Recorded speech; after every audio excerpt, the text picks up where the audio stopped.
Hello students, welcome to the YouTube channel diamond academy. बहुत दिन से मेरे पास क्वेरी आ रही थी कि मैम 10th का कंटेंट डाल दो, 10th का डाल दो, क्योंकि 10th की अभी तक एक भी मैंने कंटेंट नहीं डाला है। तो इसकी वजह से बहुत सारे बच्चों की मेरे पास आ रहा था कि मैम सब्जेक्ट्स वाइज आप 10th का कंटेंट भी डालिए। तो उनके कहने पे ही मैं आज 10th का कंटेंट लेकर आई हूँ। बट आज जो शुरुआत करी है वो हमने इंग्लिश से करी है। First flight, letter to God, ये चैप्टर फर्स्ट चैप्टर आपका फर्स्ट फ्लाइट का। मैं इसको बहुत इजी वे में समझाने की कोशिश करूँगी आपको। पहले मैं पूरी एक स्टोरी बता देती हूँ आपको कि कैसे क्या होता है इस स्टोरी में, फिर उसके बाद मैं पूरा एक एक लाइन करके जो नोट्स लेकर आई हूँ नोट्स को समझाऊंगी। पहले मैं पूरी कहानी बता देती हूँ, क्योंकि एक एक कहानी आपको पता चल जाएगी ना कि इस स्टोरी में है क्या, तो आपको ये नोट्स भी बहुत अच्छे से समझ में आ जाएंगे इस स्टोरी में है क्या। तो ठीक है, स्टार्ट करते हैं विदाउट डिले के। अच्छा, सबसे पहले तो ये बताइए कि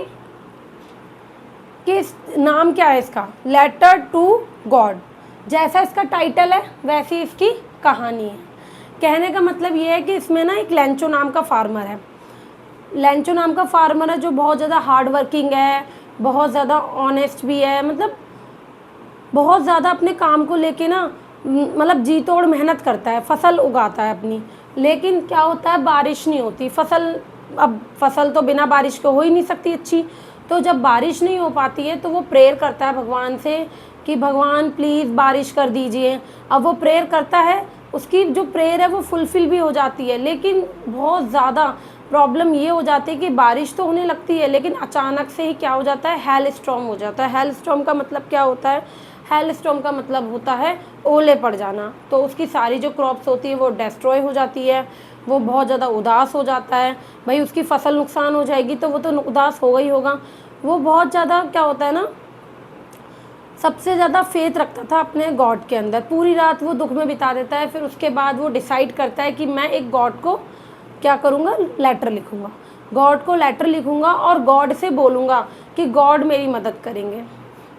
क्या ऐसा एक बात बताओ कि ऐसा पॉसिबल हो सकता है कि गॉड को तुम लेटर लिखो और गॉड तुम्हारी मनोकामना पूर्ण कर दे? अगर ऐसा हो जाता तो सभी अपनी मनोकामना लेटर में लिख के गॉड को दे देते और गॉड सबकी मनोकामना को फुलफिल कर देते, कह देते ले बेटा ले तेरी विश पूरी कर दी।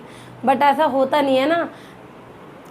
गॉड हर जगह है, गॉड ऐसा नहीं है यहाँ हूँ यहाँ आपके पास है, सब जगह गॉड है। बट ऐसा नहीं है कि लेटर लिख के वो आपकी विशेष पूरी कर रहा है। तो वो लेटर लिखता है लेंचो जो गॉड को, और गॉड से कितने पैसों की डिमांड करता है, 100 पैसोस। कितनी, 100 पैसोस। जैसे हमारी करेंसी क्या है, रुपी है, ऐसी उनकी करेंसी पैसोस, 100 पैसोस की वो डिमांड करता है, 100 पैसोस की डिमांड करता है। फिर लेकिन अब वो जाता है वहाँ पे पोस्ट ऑफिस और वहाँ पर उसको लेटर को पोस्ट कर जाता है।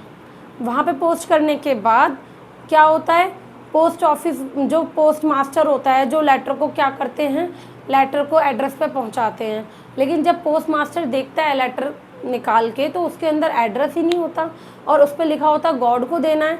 अब वो कहता है ये इस पर तो एड्रेस ही नहीं है, गॉड लिखा हुआ है। वो पूरे लेटर को बहुत अच्छे तरीके से पढ़ता है पोस्ट मास्टर। पहले तो उसको हंसी आती है कि ये क्या मजाक है, मतलब एक गॉड एक कैसे मतलब पैसे भेज सकते हैं किसी इंसान को।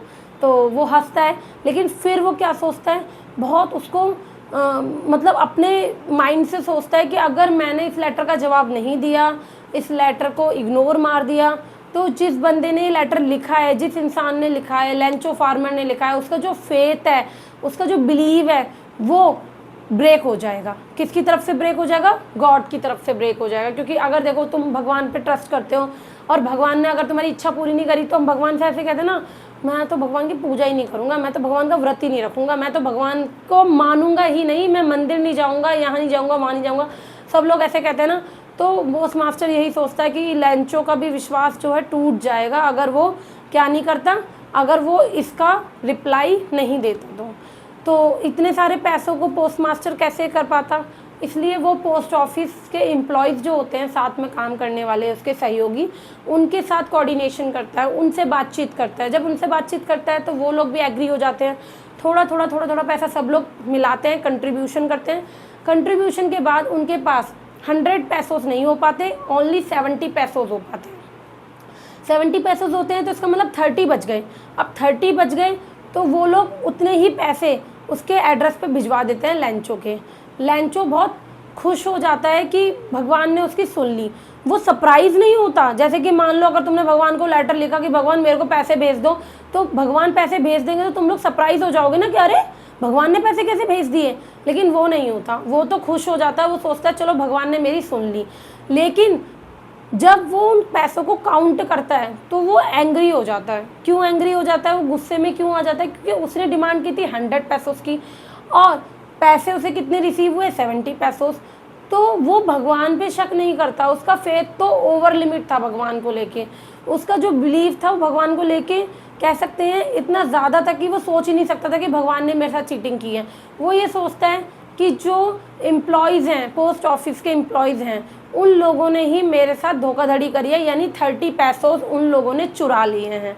तो वो लास्ट में यही कोड डालता है, यहीं पर एंड ऑफ स्टोरी हो जाती है कि वो दोबारा एक लेटर लिखता है गॉड को और कहता है कि अब की बार अगर आप पैसे भेजो तो एम्प्लॉयज़ के हाथों मत पैसे भेजना, क्योंकि वो सारे ठगों का ग्रुप है, बंच ऑफ क्रूक्स। तो they are bunch of crooks. तो यहीं पर ही लाइन ख़त्म कर दी जाती है, यहीं पे स्टोरी का एंड हो जाता है। स्टोरी बहुत ज़्यादा इंटरेस्टिंग है, अगर आप खुद से रीड करोगे ना तो आपको मज़ा आएगा करने में कि मतलब कोई एक इंसान इतने हद तक भगवान पर भरोसा कर रहा है कि वो भगवान को ही लेटर लिख दे रहा है और भगवान से पैसों की डिमांड कर रहा है, और भगवान की जगह पे पोस्ट ऑफिस वालों ने उसकी हेल्प भी करी और बाद में उनको बुराई मिल रही है कि भाई उन लोगों ने चुराए होंगे। मतलब ये तो वो वाली बात हो गई, हमने मदद करी और हम पे ही चोरी का इल्ज़ाम लगा दिया गया।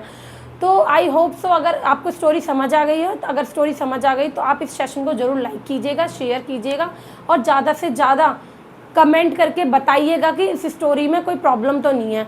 अब ये जो नोट्स हैं ये मैं 1 बाय 1 आपको एक बार समझा देती हूँ, तो आपको और जो थोड़ी बहुत डाउट्स रह गए ना वो भी अच्छे से अच्छा क्लियर हो जाएगा। कि अगर कोई थोड़ी बहुत भी अगर आपको लग रहा है ना कि कोई चीज़ की दिक्कत है, तो ये 1 बाय 1 आपको नोट्स, और इन नोट्स के थ्रू आप क्या कर सकते हैं, एग्जाम में भी आपके लिए हेल्पफुल रहेंगे। तो ये आप राइट डाउन कर लीजिएगा। देखिए मेन कैरेक्टर की बात करें तो मेन कैरेक्टर इसमें लेंचो है, जो कि पुअर फार्मर है, वेरी हार्ड वर्किंग और ऑनेस्ट है। ठीक है, पुअर फार्मर यानी गरीब है, हार्ड वर्किंग परिश्रमी है एंड ऑनेस्ट ईमानदार है।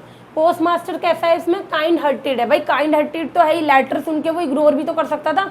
उसे क्या पड़ी थी लेंचो को रिप्लाई देने की, लेकिन उसने सोचा अगर हमने रिप्लाई नहीं दिया इसके लेटर का, इसको पैसे नहीं भेजे तो इसका जो है फेथ ब्रेक हो जाएगा। किसको लेके, गॉड को लेके।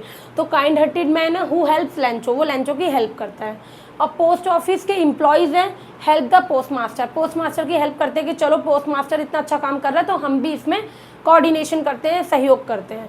अब इसके की पॉइंट्स की बात करें तो पहला की पॉइंट है Lencho lived in A small house, एक स्मॉल हाउस में रहता था on a hill with his family, पहाड़ियों के पास अपनी फैमिली के साथ। हिज क्रॉप नीडेड रेन, उसके क्रॉप को किसकी आवश्यकता थी, बारिश की आवश्यकता थी। एंड इट स्टार्टेड रेनिंग, और बारिश होने लग जाती है।